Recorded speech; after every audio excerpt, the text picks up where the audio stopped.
की सलामती हो, लेकिन मददगार यानी रूह अल कुद्दस जिसे बाप मेरे नाम से भेजेगा वो ही तुम्हें सब बातें सिखाएगा, और जो कुछ मैंने तुमसे कहा है वो सब बातें तुम्हें याद दिलाएगा। वो सब तुम्हें याद दिलाएगा जो मसीह यीशु ने सिखाया। और हम रूह अल कुद्दस की मदद से आज अस्तर की किताब में से मुकाशफा देखेंगे और इसकी सीरीज़ चलेगी, और हमारे साथ बने रहिएगा। मगर नफसानी आदमी खुदा की रूह की बातें कबूल नहीं करता। नफसानी का मतलब जो जिस्मानी है, जो खुदा में जिस्मानी नीयत रखता है, क्योंकि वो उसके नज़दीक बेवकूफ़ी की बातें हैं और ना वो उन्हें समझ सकता है, क्योंकि वो रूहानी तौर पर परखी जाती हैं। लेकिन रूहानी शख्स सब बातों को परख लेता है, मगर खुद किसी से परखा नहीं जाता। खुदावंद की अकल को किसने जाना कि उसको तालीम दे सके, मगर हम में मसीह की अकल है। अब अस्तर की किताब को हम रूहानी मुकाशफा के वसीले और रूह अल कुद्दस के वसीले देखने जा रहे हैं, जिस्मानी नीयत से नहीं, रूहानी मुकाशफा के वसीले, रूहानी नीयत से। अक्सूरियस के दिनों में ऐसा हुआ। ये वही अक्सूरियस है जो हिंदुस्तान से कूश तक 127 सूबों पर सल्तनत करता था, कि उन दिनों में जब अक्सूरियस अपने तख्ते सल्तनत पर जो कसरे सूसन में था बैठा, तो उसने अपनी सल्तनत के 3रे साल अपने सब हाकिमों और खादिमों की ज़ियाफ़त की। हाकिमों और खादिमों की ज़ियाफ़त की। हाकिम और खादिम, ज़ियाफ़त का मतलब उसका खाना करना, उनकी रोटी करना, खाना करना। और फारिस और मदाई की ताकत और सूबों के उमारा और सरदार उसके हजूर हाजिर थे। तब वो बहुत दिन यानी 180 दिन तक अपनी जलालुल कदर सल्तनत की दौलत और अपनी आला अज़मत की शानों को दिखाता रहा। आला अज़मत की शानों को दिखाता रहा।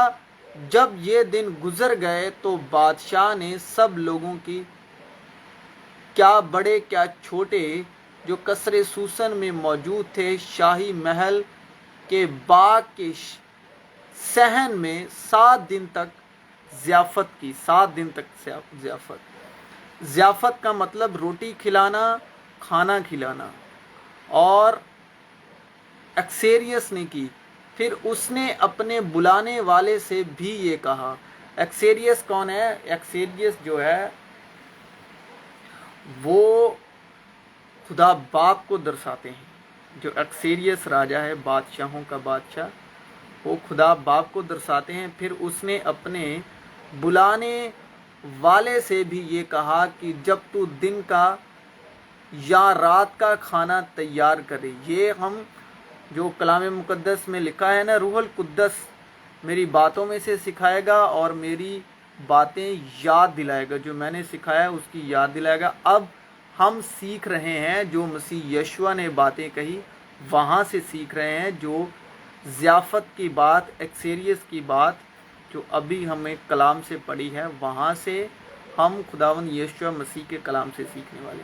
फिर उसने अपने बुलाने वाले से भी ये कहा कि जब तू दिन का या रात का खाना तैयार करे। एक्सेरियस ने भी खाना तैयार किया। तो अपने दोस्तों या भाइयों या रिश्तेदारों या दौलतमंद पड़ोसियों को ना बुला, कि ऐसा ना हो वो भी तुझे बुलाएं और तेरा बदला हो जाए। बल्कि जब तू ज़ियाफ़त करे यानी खाना करे तो गरीबों, लूंजों, लंगड़ों, अंधों को बुला, तो तुझ पर बरकत होगी, क्योंकि उनके पास तुझे बदला देने को कुछ नहीं और तुझे रास्तबाजों की क़यामत में बदला मिलेगा। और रब्बुल अफ़वाज इस पहाड़ पर सब कौमों के लिए फरबीह चीज़ों से एक ज़ियाफ़त तैयार करेगा, बल्कि एक ज़ियाफ़त तिलशत पर से नितरी हुई मैं से, हाँ फरबीस चीज़ों से जो पुरमग्ज हों, और मैं से जो तलछत पर से खूब नितरी हुई हो। और वो कौन ज़ियाफ़त है? हमारे लिए कौन सी ज़ियाफ़त तैयार की? खुदा ने हमारे लिए ज़ियाफ़त तैयार की। जो उसके साथ खाना खाने बैठे थे उनमें से एक ने ये बातें सुनकर उससे कहा, मुबारक है वो जो खुदा की बादशाहत में खाना खाए। उसने उससे कहा कि एक शख्स ने बड़ी ज़ियाफ़त की और बहुत से लोगों को बुलाया। ये अक्सरियत की जो हम पढ़ के आए हैं वही बात चल रही है। और खाने के वक्त अपने नौकर को भेजा कि बुलाए हुओं से कहे कि आओ अब खाना तैयार है। ये यीशु मसीह अपनी बात कर रहे हैं, ठीक है, यीशु मसीह अपनी बात कर रहे हैं। और पूरब और पश्चिम, उत्तर दक्षिण से लोग आकर खुदा की बादशाहत की ज़ियाफ़त में शरीक होंगे। और देखो, बाज़ आखिर ऐसे हैं जो अव्वल होंगे और अव्वल हैं जो आखिर होंगे। और यीशु फिर उनसे तमसीलों में कहने लगा कि आसमान की बादशाहत उस बादशाहत की मानिंद है जिसने अपने बेटे की शादी की और अपने नौकरों को भेजा कि बुलाए हुओं को शादी में बुलाएं, मगर उन्होंने आना ना चाहा। फिर उसने और नौकरों को ये कहकर भेजा कि बुलाए हुओं से कहो कि देखो मैंने ज़ियाफ़त तैयार कर ली है, मेरे बैल और मोटे मोटे जानवर ज़बां हो चुके हैं और सब कुछ तैयार है, शादी में आओ। मगर वो बेपरवाही करके चल दिए, कोई अपने खेत को, कोई अपनी सौदागरी को, और बाकियों ने उसके नौकरों को पकड़कर बेइज्जत किया और मार डाला। नौकर जो यीशु मसीह से पहले है, ठीक है, बादशाह को गुस्सा आया और अपना लश्कर भेजकर उन खूनियों को हलाक कर दिया और उनका शहर फूंक दिया। तब उसने अपने नौकरों से कहा कि शादी की ज़ियाफ़त तो तैयार है, मगर बुलाए हुए लायक ना थे। बस रास्तों के नाकों पर जाओ और जितने तुम्हें मिलें शादी में बुला लाओ। और वो नौकर बाहर रास्तों पर जाकर जो उन्हें मिले, क्या बुरे क्या भले, सबको जमा कर लाए और शादी की महफिल मेहमानों से भर गई। अब शादी की महफिल मेहमानों से भर गई। ज़ियाफ़त किसकी है? ज़ियाफ़त हमारे लिए तैयार हुई।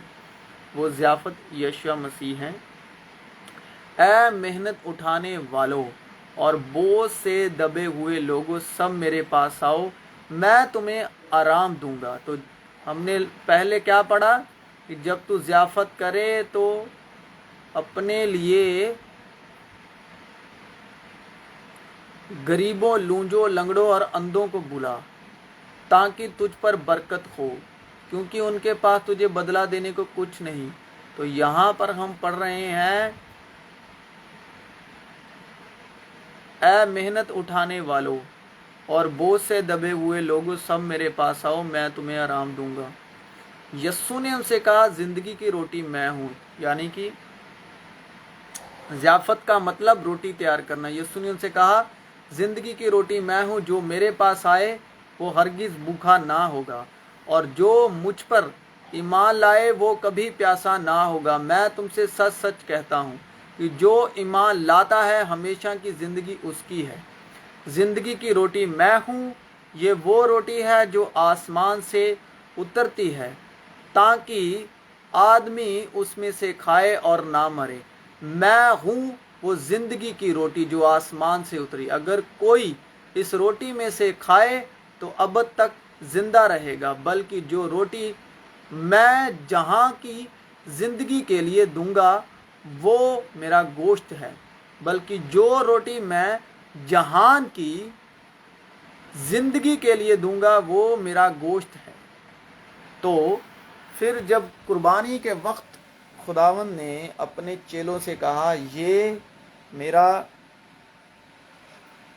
گوشت ہے، یہ روٹی ہے، جو روٹی ہے روٹی کو شکر کر کے توڑا اور کہا یہ میرا گوشت ہے، ٹھیک ہے، اور پھر پیالہ دیا اور کہا یہ پیالہ میرے خون میں نیا عہد ہے۔